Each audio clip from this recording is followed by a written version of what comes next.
نبی کی عظمت، خدا کی قسم نبی کی عظمت بہت بلند ہے۔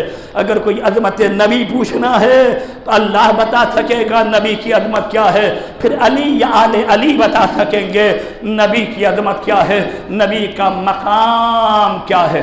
ہم بارہا کہتے ہیں، توجہ کے ساتھ ہم بارہا کہتے ہیں، رسول خدا کے مقام کو مت دیکھو، ان کا مقام بہت بلند ہے۔ مولا علی کی طرف نہ جاؤ، ان کا مقام بھی بہت بلند ہے۔ جناب فاطمہ زہرا کی طرف نہ جاؤ، ان کا مقام بھی بہت بلند ہے۔ شہزاد کونین حسن حسین ہیں، دونوں بچے چھوٹے ہیں، رسول خدا سامنے کھڑے ہیں۔ ایک شخص آ گیا نیزہ ہلاتے ہوئے اور آ کر کہتا، اے محمد آپ بہت اللہ اللہ اللہ کہتے ہیں، آپ توحید کا اعلان کر رہے ہیں، آپ کے پاس اللہ جو ایک ہے، آپ کے پاس آپ کے نبوت کی دلیل کیا ہے؟ آپ ہم کو دلیل دیجئے کہ اللہ ایک ہے، آپ ہم کو دلیل دیجئے کہ آپ نبی جو ہیں محمد آپ نبی ہیں، دلیل دیجئے۔ سامنے شہزادے کونین امام حسن حسین دونوں چھوٹے ہیں، کھیل رہے ہیں۔ نبی نے فرمایا میرے نبوت کی دلیل ان دونوں بچوں میں سے جس سے دل چاہے جا کر پوچھ لے۔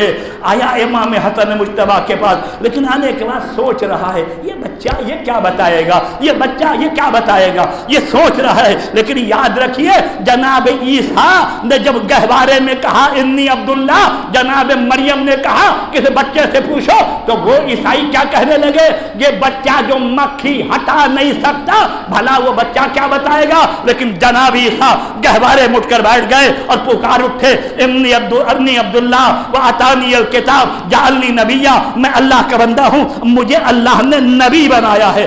لیکن عیسائی کیا جناب عیسیٰ کو بچہ سمجھ رہے تھے، عیسائی یہ سمجھ رہے تھے یہ بچہ مکھی ہٹا نہیں سکتا۔ لیکن عیسیٰ بیٹھ کر آیت پڑھ کے بتایا ہے، سن ہادی کے بچپنے کو، بچپنا سمجھنا اس ہادی کا بچپنا نہیں ہے، سمجھنے والے کا بچپنا ہے۔ درود بھیجیے محمد اور آل محمد پر۔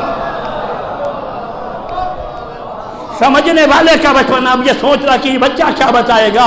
امام حسن مجتبیٰ نے جب سوچتا ہوا دیکھا، امام نے فرمایا تو یہی تو سوچ رہا ہے، میں بچہ ہوں، میں کمسن ہوں، میں کیا بتاؤں گا، تو یہاں تک جو آیا ہے تیرے آنے کا مقصد میں تجھے بتاؤں گا یا تو مجھے بتائے گا؟ کہتا کہ آپ بتائیے، تم لوگوں نے فلاں فلاں مقام پر میرے نانا کے خلاف میٹنگ کیا کہ محمد اہل عرب سے دشمنی رکھتے ہیں لہذا ان کو قتل کر دینا چاہیے، سب لوگوں نے تمہیں مامور کیا اس کام کے لیے تاکہ تم جا کر محمد کے رسول میرے نانا کو قتل کرو۔ لیکن فلاں رات کے اتنے بجے تم نکلے، جب نکلے تو طوفان آ گیا، ایک مقام پر تم ٹھہر گئے، پھر ہوا کم ہوا، پھر تم نکلے، پھر پتھر جو ہے وہ تمہارے پیر سے ٹکرا رہے تھے، تمہارے پیر مجروح ہو گئے، پھر تم ایک مقام پر ٹھہر گئے، پھر اسی طریقے سے پھر نکلے، پھر طوفان اور بارش ہوئی، اور کرتے کرتے تم اس مقام پر میرے نانا کے قتل کے ارادے سے پہنچے ہو۔ یہ تمام بات سننے کے بعد کہتا ہے کہ اے حسن آپ تو ایسا بیان کر رہے ہیں